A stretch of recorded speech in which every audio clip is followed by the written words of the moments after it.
Viral होगी इसकी बात नहीं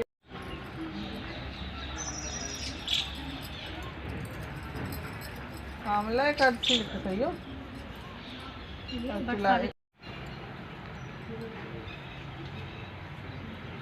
कविता की सास भी करती है। सावित्री लबन सुहाग मांग से मां अपन सुहाग वापिस मांगेंगे। मन भटकी ना वापिस लगा दी।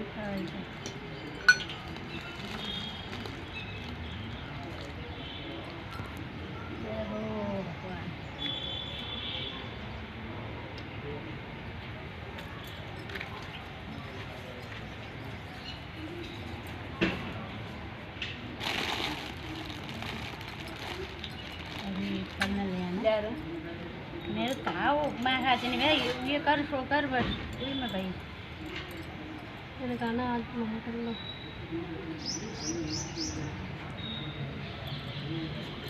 जय हो भगवान।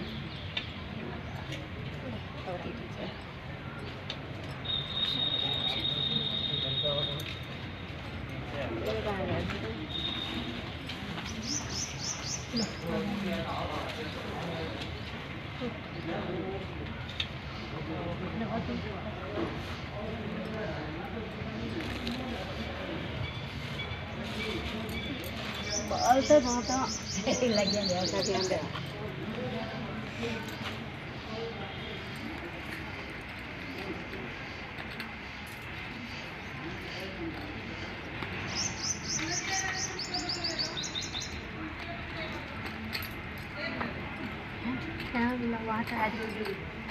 ये है ये चढ़ गया ये वाला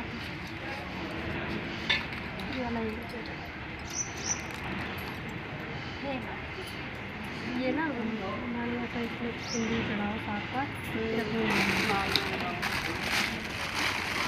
मेरे पास तो दो आई हाँ एक वाला बढ़िया है अच्छा तो नहीं बढ़िया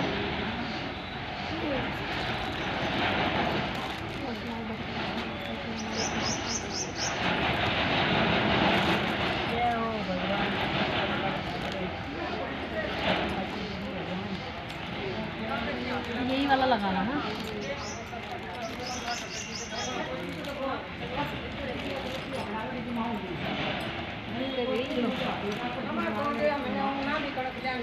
उधर लगाता यहाँ पर लगा लो फिर अपने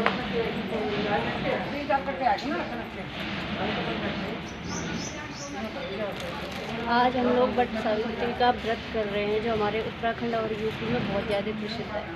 आप लोग देखो और कैसे करते हैं। स्वागने औरतें करती हैं इस व्रत को आज के दिन।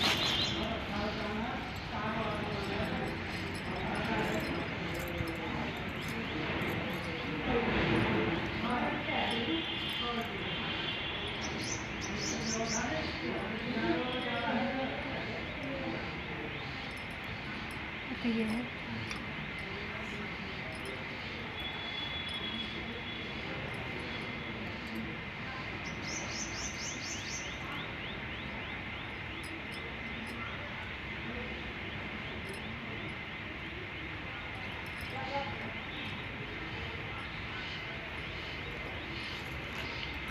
सब कुछ चढ़ा तो सब कुछ दिया ना।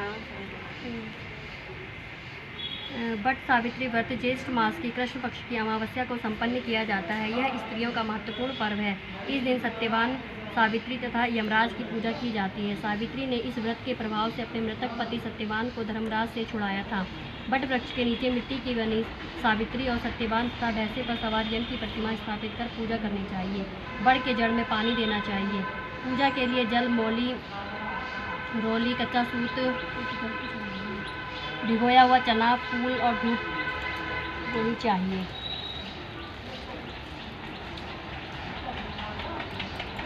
वट के वृक्ष को सींच कर तने के चारों ओर कच्चा धागा लपेटकर 3 बार परिक्रमा करनी चाहिए। इसके पश्चात सत्यवान सावित्री की कथा सुननी चाहिए। इसके पश्चात भीगे हुए चैनों का बायना निकालकर यथाशक्ति रुपये रखकर उसे सास को देना चाहिए तथा उसके चरण स्पर्श करना चाहिए। कथा। मद्र देश के राजा अश्वपति ने पत्नी सहित संतान के लिए सावित्री देवी का विधि पूर्वक व्रत और पूजन करके पुत्री होने पर वर प्राप्त किया। सर्वगुण संपन्न देवी सावित्री ने पुत्री के रूप में अश्वपति के घर कन्या के रूप में जन्म लिया। कन्या के युवा होने पर अश्वपति ने अपने मंत्री के साथ सावित्री को अपना पति चुनने के लिए भेज दिया। सावित्री अपने मन के अनुकूल वर का चयन कर जब लौटी तो उसी दिन देवर्षि नारद उनके यहाँ पधारे। नारद जी के पूछने पर सावित्री ने कहा, यमराज धूम्रसेन के पुत्र सत्यवान की कीर्ति सुनकर मैंने पति के रूप में वरण लिया है। नारद जी ने सत्यवान और सावित्री के ग्रहों की गणना कर अश्वपति को बधाई दी और सत्यवान के गुणों की बुरी बुरी प्रशंसा की और बताया कि सावित्री के 12 वर्ष की आयु होने पर सत्यवान की मृत्यु हो जाएगी। नारद जी की बात सुनकर राजा अश्वपति का चेहरा मुरझा गया। उन्होंने सावित्री से किसी अन्य को अपना पति चुनने की सलाह दी, परंतु सावित्री ने उत्तर दिया, आर्य कन्या होने के नाते जब मैं सत्यवान का वर्ण कर चुकी हूँ तो अब वे चाहे अल्पायु हो या दीर्घायु, मैं किसी अन्य को अपने हृदय में स्थान नहीं दे सकती। सावित्री ने नारद जी से सत्यवान की मृत्यु का समाचार ज्ञात किया। दोनों का विवाह हो गया। सावित्री अपने ससुर परिवार के साथ जंगल में रहने लगी। नारद जी के द्वारा बताए हुए दिन से 3 दिन पूर्व से ही सावित्री ने उपवास शुरू कर दिया। नारद द्वारा निश्चित तिथि को जब सत्यवान लकड़ी काटने के लिए चला तो सास ससुर से आज्ञा लेकर वह भी सत्यवान के साथ चल दी। सत्यवान वन में पहुंचकर लकड़ी काटने के लिए वृक्ष पर चढ़ा। वृक्ष पर चढ़ने के बाद उसके सिर में भयंकर पीड़ा होने लगी। वह नीचे उतरा। सावित्री ने उसे बढ़ के पेड़ के नीचे लिटा दिया। लिटाकर उसका सिर अपनी जांघ पर रख लिया। देखते ही देखते यमराज ने ब्रह्मा के विधान के रूप में रूपरेखा सावित्री के सामने स्पष्ट की और सावित्री के प्राणों को लेकर चल दिए। कहीं ऐसा भी उल्लेख किया जाता है कि बट वृक्ष के नीचे लेटे हुए सत्यवान को सर्प ने डस लिया था। सावित्री सत्यवान को बट वृक्ष के नीचे ही लिटाकर यमराज के पीछे पीछे चल दी। पीछे आती हुई सावित्री को यमराज ने उसे लौट जाने का आदेश दिया। इस पर वह बोली, महाराज, जहाँ मेरा पति वहीं मैं, यही धर्म है, यही मर्यादा है। सावित्री की धर्मनिष्ठा से प्रसन्न होकर यमराज बोले, पति के प्राणों के अतिरिक्त कुछ और भी मांगे। सावित्री ने यमराज से सास ससुर की आंखों की ज्योति और दीर्घायु मांगी। यमराज तथास्तु कहकर आगे बढ़ गए। सावित्री भी यमराज का पीछा करती रही। यमराज ने अपने पीछे आती सावित्री से वापस लौट जाने को कहा तो सावित्री बोली, पति के बिना नारी के जीवन की कोई सार्थकता नहीं। यमराज ने सावित्री के पति व्रत धर्म से खुश होकर पुनः वर मांगने को कहा। इस बार उसने अपने ससुर का राज्य वापस दिलाने की प्रार्थना की। तथास्तु कहकर यमराज आगे चल दिए। सावित्री अब भी यमराज के पीछे चलती रही। इस बार सावित्री ने यमराज से 100 पुत्रों की मां बनने का वरदान मांगा। तथास्तु कहकर जब यमराज आगे बढ़े तो सावित्री बोली, आपने मुझे 100 पुत्रों का वरदान दिया है, पर पति के बिना मैं माँ किस प्रकार बन सकती हूँ। अपना यह तीसरा वरदान पूरा कीजिए। सावित्री की धर्मनिष्ठा, ज्ञान, विवेक और पतिव्रत धर्म की बात जानकर यमराज ने सत्यवान के प्राणों को अपने पास से स्वतंत्र कर दिया। सावित्री सत्यवान के प्राणों को लेकर बट वृक्ष के नीचे पहुंची, जहां सत्यवान का मृत शरीर रखा हुआ था। सावित्री ने बट वृक्ष की परिक्रमा की तो सत्यवान जीवित हुआ था। प्रसन्न चित्त सावित्री अपने सास ससुर के पास पहुंची तो उन्हें नेत्र ज्योति प्राप्त हो गई। उसके बाद उनका खोया हुआ राज्य भी मिल गया। आगे चलकर सावित्री 100 पुत्रों की माता बनी। इस प्रकार चारों दिशाएं सावित्री के पतिव्रत धर्म के पालन की कीर्ति से गूंज उठी। बोलो सावित्री माता की जय।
मिलाइए मोली याद आई उसमें कहा काम हो गया।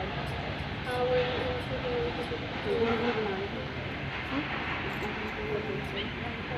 दुकान से लेके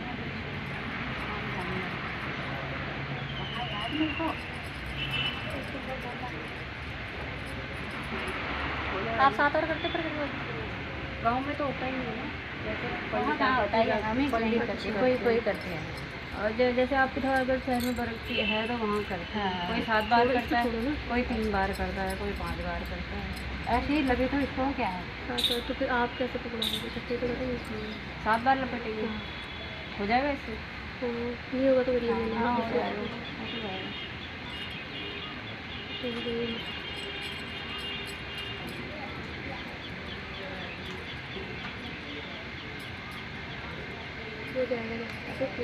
अब तुम्हें तैर नहीं, आप पकड़ लो।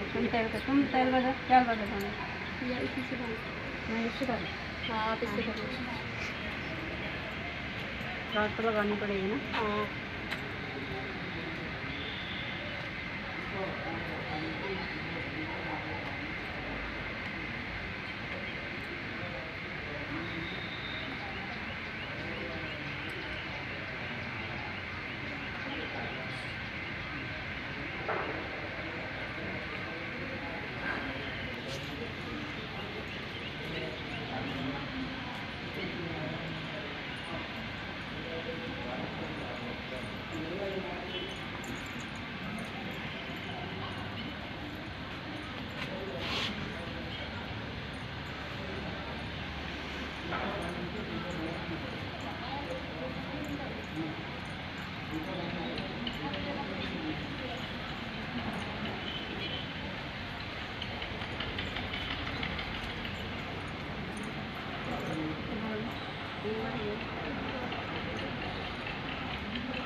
तो 4 बार कर लेंगे।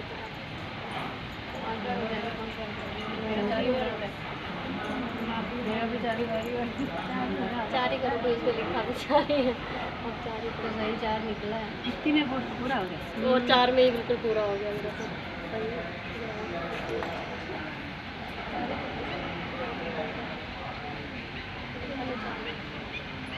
आप तो थे